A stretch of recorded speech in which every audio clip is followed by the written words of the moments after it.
Waalaikumsalam warahmatullahi wabarakatuh. Pagi teman-teman semua, sebelumnya pengantar sekolah yang hari ini akan menjadi tutor bahasa Inggris kalian. Nah, untuk kesempatan kali ini kita akan belajar terkait tenses. Ada yang tahu tenses itu apa? Tahu kan? Oke, jadi tenses itu adalah pola kalimat.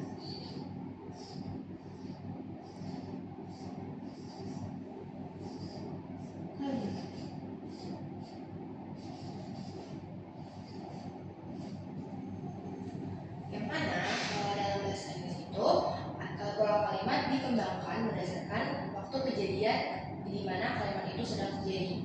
Kita tahu nggak waktunya apa aja? Jadi waktunya itu ada tiga. Terbalik Kak. Oke. Iya, yang satunya lagi ya. Ada past, kejadian yang lalu, dan present, terjadi, dan yang ketiga itu ada future. Oke, siap. Oke, ada tiga. Nah, dari ketiga waktu ini, waktu kejadian ini, itu nanti masing-masing dikembangkan lagi menjadi ada yaitu ada simple,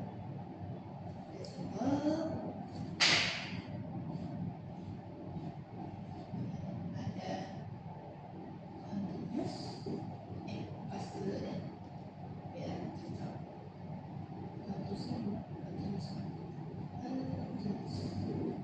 Continuous.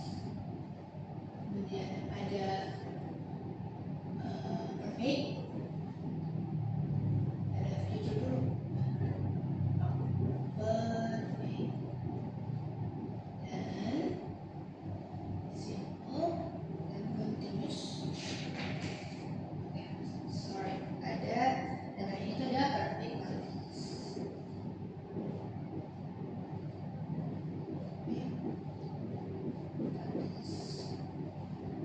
Oke.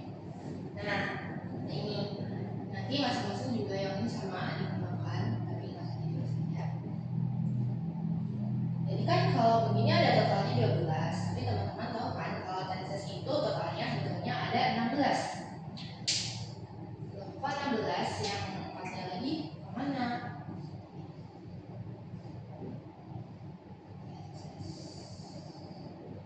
Ya, yang empat itu ada namanya yaitu past future.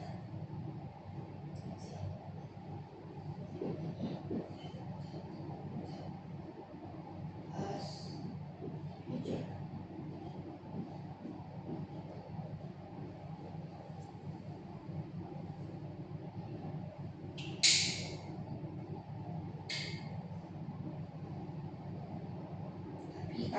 Tapi karena beberapa hal itu bilang kalau misalnya dia itu bukan pengembangan dari waktu sesungguhnya, jadi dianggap dia itu kondisional aja dan biasanya diabaikan. Jadi yang diajarkan itu totalnya ada 12 tenses. Ini mungkin pendahuluan dulu ya. Kemudian kita masuk ke tenses pertama. Tenses pertama itu yang akan kita bahas itu adalah tenses yang sering digunakan di kehidupan sehari-hari. Yang pertama ada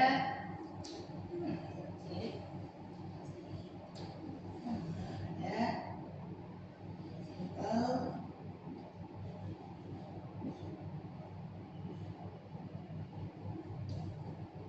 present.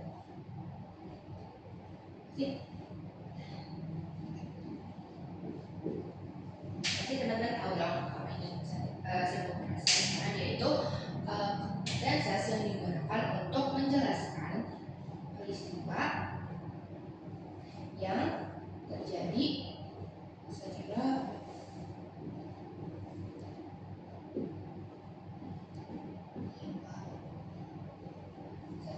peristiwa yang terjadi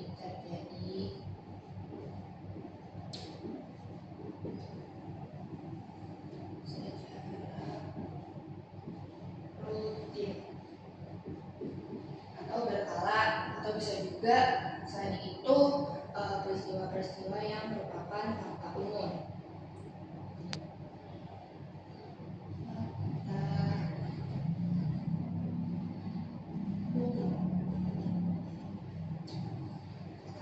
Seperti misalnya matahari terbit, gitu, terus bumi bumi bumi berputar dan lain sebagainya. Itu fakta umum yang kita tahu. Nah, gimana untuk formulanya sendiri? Formula itu rumus, teman-teman. Ada yang bisa? Ayo, ada yang tahu sebelumnya? Karena ini tuh kan udah diajarin ya sebelumnya dari SMP juga. Sekalian recall sedikit.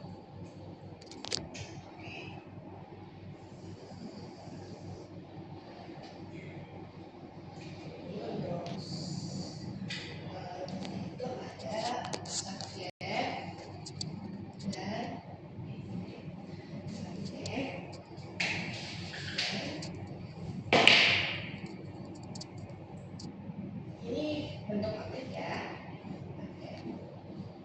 Yang positif. Jadi ada subjek dan verb. Nah, teman-teman tahu sendiri kalau misalnya subjeknya itu adalah orang ketiga, pihak ketiga tunggal. Tahu nggak pihak ketiga tunggal itu siapa aja? Betul sekali. She, dan it. Maka verbnya harus ditambah dengan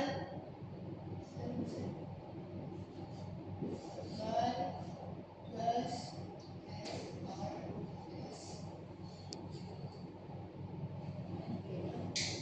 kemudian, kalau untuk pertemuan kali ini kita akan belajar yang aktif positif dan aktif negatif dan mungkin antara banyak dulu karena nanti itu sebetulnya ada juga gimana cara kita bikin kalimat pasif, tapi itu nanti aja. Jadi kita langsung ke gimana pola kalimat negatif, aktif, negatif.